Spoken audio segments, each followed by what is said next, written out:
அனைவருக்கும் அன்பு வணக்கங்கள். உங்கள் அனைவரையும் சந்திப்பதில் மகிழ்ச்சி அடைகின்றோம். இன்றைய தினம் எங்களுடைய 365 மீடியா நேரலையிலே எங்களோடு இணைந்திருக்கிறார் ஐங்கரன் விக்னேஸ்வரா அவர்கள், எழுத்தாளர். உங்கள நாங்க எப்படி இன்ட்ரோடக்ஷன் ஒண்ணு குடுக்கலாம் அப்படின்னு சொல்லி யோசிச்சு அவர்ட்ட கேட்டேன். அவர் சொன்னார், "ஒண்ணும் வேணாம். எழுத்தாளர் என்று மட்டும் குடுங்க" அப்படின்னு சொல்லி. உண்மையில சொல்லப்போனா எழுத்தாளர் மட்டுமல்ல, சிறந்த வானொலி மூலமா பல படைப்புகளை தருகின்ற ஒரு கலைஞர். அது மட்டுமல்ல, பத்திரிகைகளுக்கு எழுதுகின்றவர், நூலாசிரியர் இப்படி என்று சொல்லி நிறைய விஷயங்கள அடுக்கிக் கொண்டே போகலாம். ஆனாலும் அவருடைய மனசுக்கு எழுத்தாளர் என்று சொல்றதுல மிகப்பெரிய மகிழ்ச்சி அப்படின்னு நான் நினைக்கிறேன் எனவே அ ஐங்கரன் விக்னேஸ்வரா அவர்களுக்கு அன்பான வணக்கங்கள். அனைவருக்கும் இனிய வணக்கங்கள். மீடியா 365 நேயர்கள் அனைவருக்கும் எனது இனிய வணக்கங்கள். ஒரு மனுஷர் புத்தகம் எழுதலாம், எழுதி வெளியிடலாம். ஒரு புத்தகம் ஆகக்கூடினா ஒரு 2 புத்தகம் ஒரே நேரத்துல வெளியிடலாம். 6 புத்தகங்கள். ஐங்கரன் 6 புத்தகங்கள எப்படி ஒரே நேரத்துல வெளியிட முடியுது? அது எப்படி சாத்தியமாச்சு? உண்மை. இது எந்த வகையிலும் பெரிய ஒரு சாதனை அல்ல. பெரிய ஒரு அற்புதமான விடயம் அல்ல. என்னை பொறுத்தவரையில் ஒரு சாதாரண ஒரு படைப்பாளி. ஐங்கரன் நான். இந்த 5 கரத்துக்கு மேற்பட்ட 6வது கரம் இருந்தால் எவற்றையுமே சாதிக்க முடியும் என்று அந்த சக்தியானது எனக்கு தந்தது இயற்கையும், என்னுடைய மக்களும், என்னுடைய தமிழ் மீதான பற்றும் தான். ஒன்று நான் உறுதியாக கூறிக்கொள்ள வேண்டும். இந்த 6 நூல்களும் எனது கடந்த 35 வருட காலமாக இந்த போராட்ட காலத்தில் நடந்த விடயங்களை பற்றி, பல்வேறு கண்டங்களில் நடந்த விடுதலை போராட்டங்களை பற்றி இடம்பெற்ற கட்டுரைகளை நான் பல்வேறு இதழ்களிலும் எழுதியிருந்தேன்.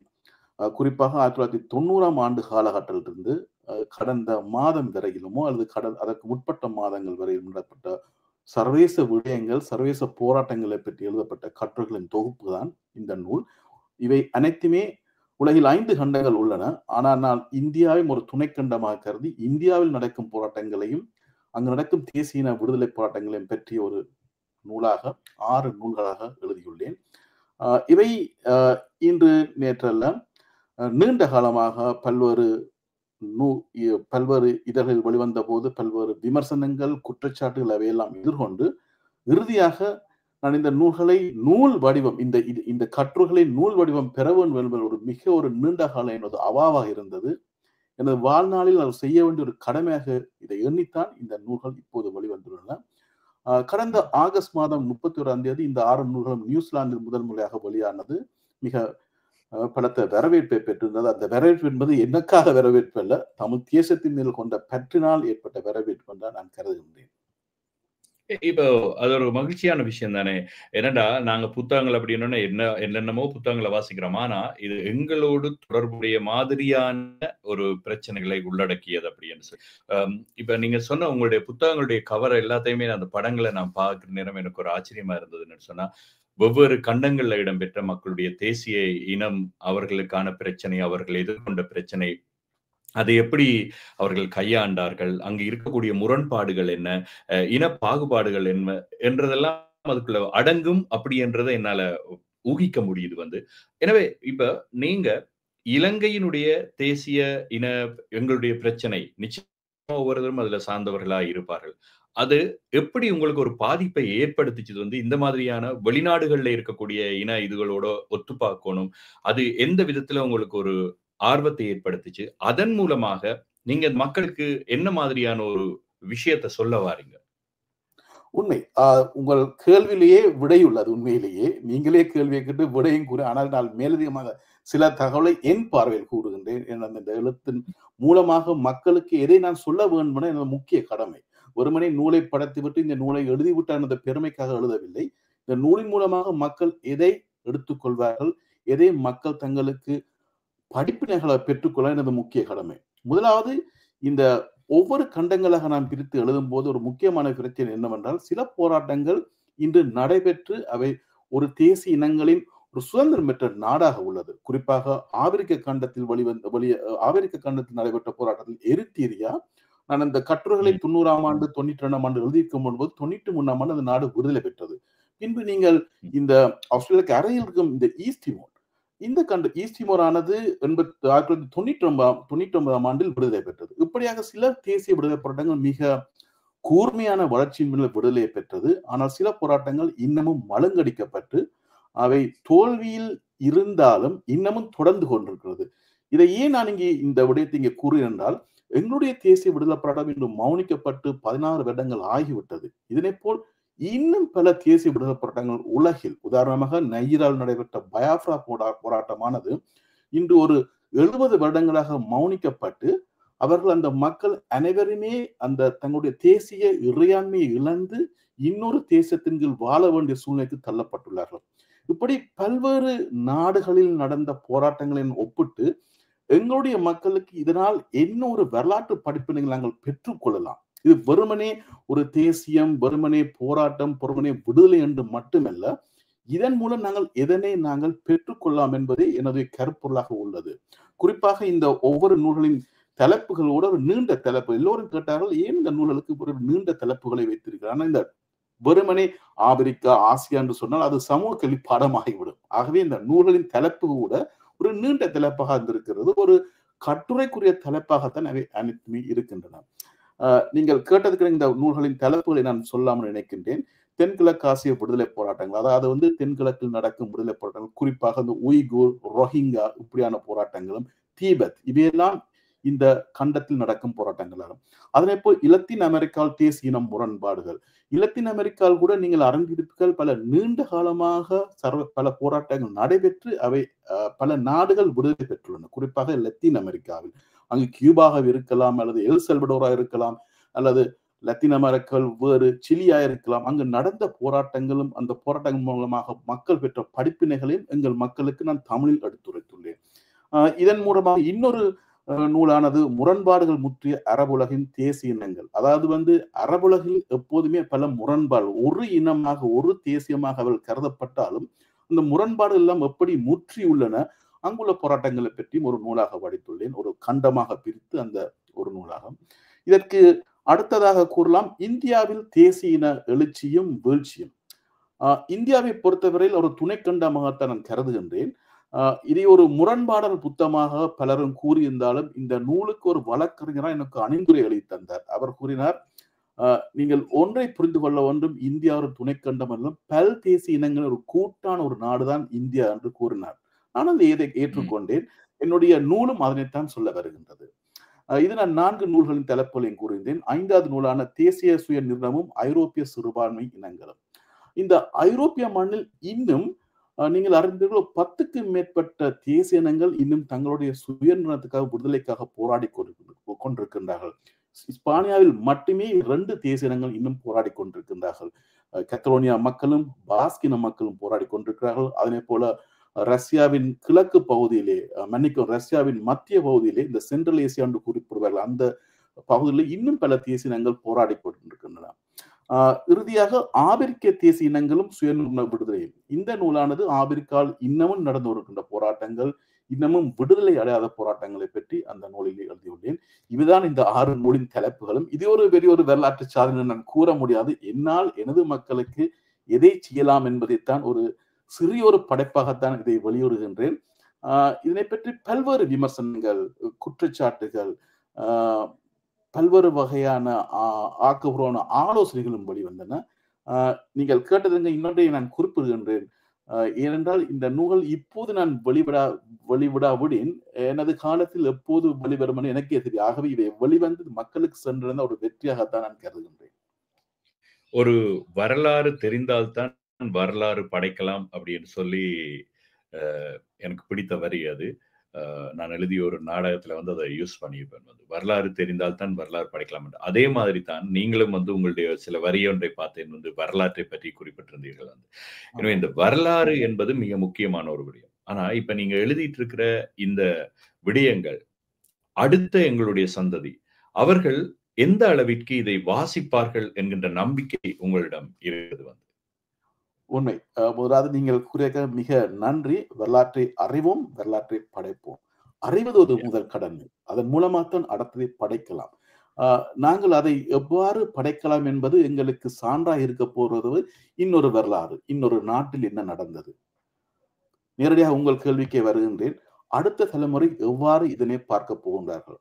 நான் நேரடியாக ஒரு சிறிய உதாரணத்தை, எனது மகள் எனக்கு இன்று இந்த நேரலையை எனக்கு தயார்படுத்தி தரும்போது சொன்னார், அப்பா இந்த புத்தகங்களை வாசித்து என்ன செய்ய போகின்றார்கள் எங்கள் மக்களோ அடுத்தது. நான் சொன்னேன், நீங்க என்ன யோசிக்கிறீங்க?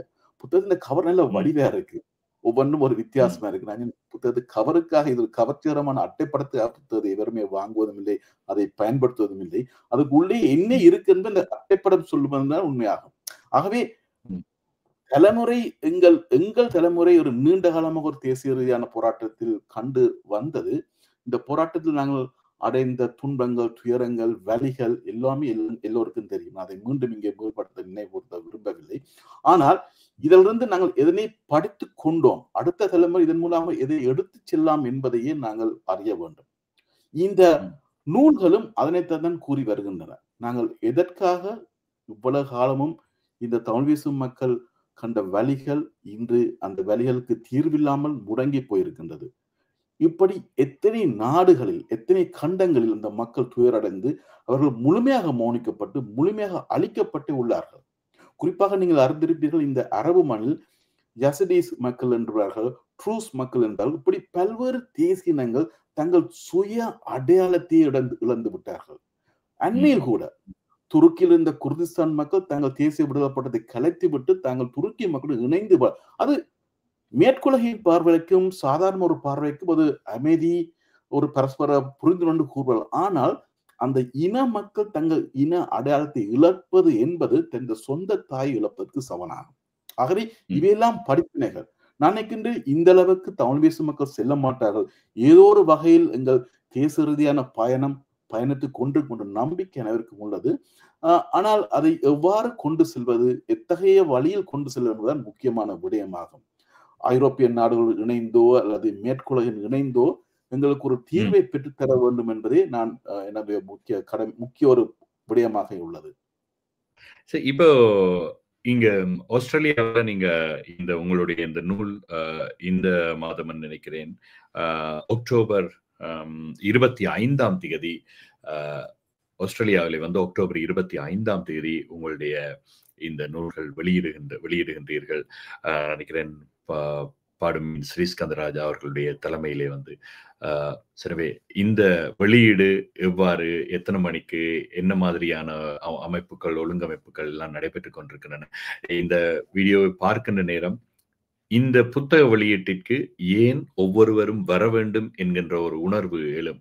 சரி, நீங்க புத்தகம் எழுதியிருக்கிறீங்க, ஏதோ ஒரு விஷயத்தை பற்றி எழுதியிருக்கிறீங்க. ஆனா அந்த விஷயம் என்ன, என்னத்துக்காக நீங்க இந்த புத்தக வெளியீட்டிற்கு வரணும் அப்படி என்று சொல்லி நீங்க எதிர்பார்க்கிறீங்க எல்லாரும்? உண்மை. 25ஆம் தேதி அக்டோபர் சனிக்கிழமை மாலை 4 மணி வேர்மன் செகண்டரி காலேஜில் உள்ள ஒரு மண்டபத்தில் ஆடிட்டோரியத்தில் நடைபெறுகின்றது. அந்த ஃபிளையரை கூட உங்களுக்கு அனுப்பியிருந்தேன். இந்த நிகழ்ச்சியை தலைமை வாங்கி நடத்துவது சட்டத்தரணி பாடமின் ஸ்ரீஸ்கந்தராயம் மற்றும் நிகழ்ச்சியில் பல்வேறு ஆய்வாளர்கள், இந்த அரசியல் ரீதியான ஆய்வாளர்கள் கலந்து கொண்டு உரையாற்ற உள்ளார்கள். அத்துடன் மெல்பர்னிலிருந்து ரமேஷ் பாலா பலருக்கு ஒரு தமிழ் ஆர்வலர் அவரும் கலந்து உரையாட உள்ளார். மற்றும் சட்டத்தரணி செல்லுதுரை ரவீந்திரன் ஆகியோரும் இந்த நூலை பற்றிய கலந்துரையாட உள்ளார்கள்.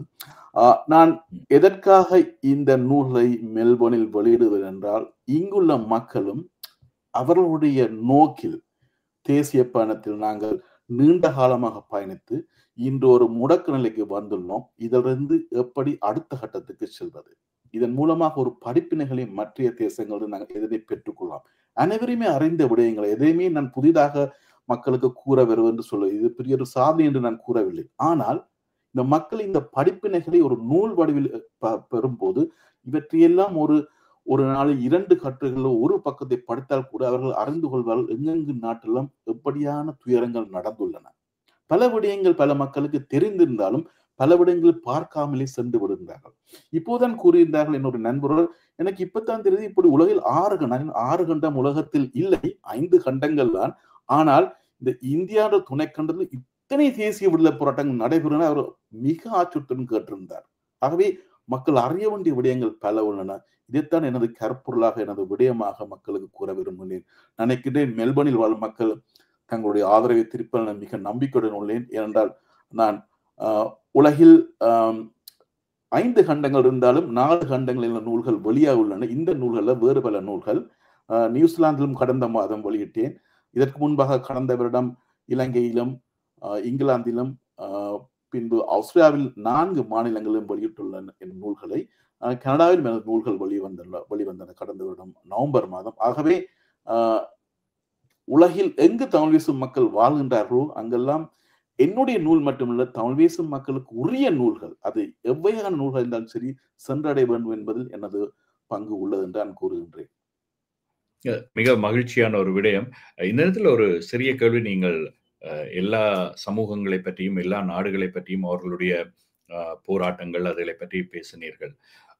இலங்கை தமிழ் சமூகம் இலங்கையை பொறுத்தவரையிலே ஒரு குறிப்பிட்ட காலத்தின் பின்பு போராட்டம் என்பது மௌனிக்கப்பட்டதன் பின்பு அந்த போராட்டத்தை முன்னெடுப்பது யார் என்பது எல்லாமே மௌனித்து விட்டதாக ஒரு கருத்து நிலவுகிறது.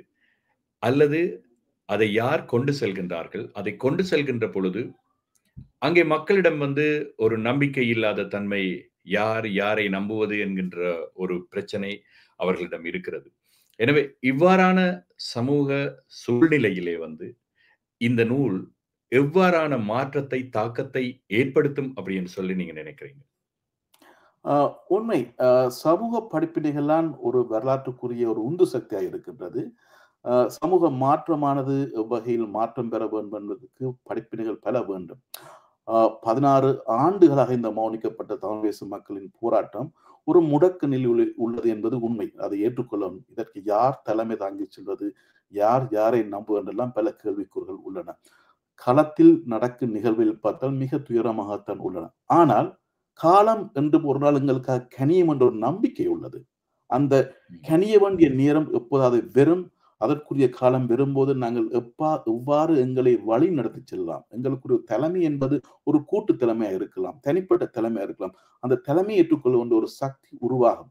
நாங்கள் இன்று நடக்கும் நிகழ்வுகளை பார்த்துவிட்டு நாங்கள் நம்பிக்கை இழக்கக்கூடாது. ஏனென்றால் இதைத்தான் நான் சொல்ல வருகின்றேன்.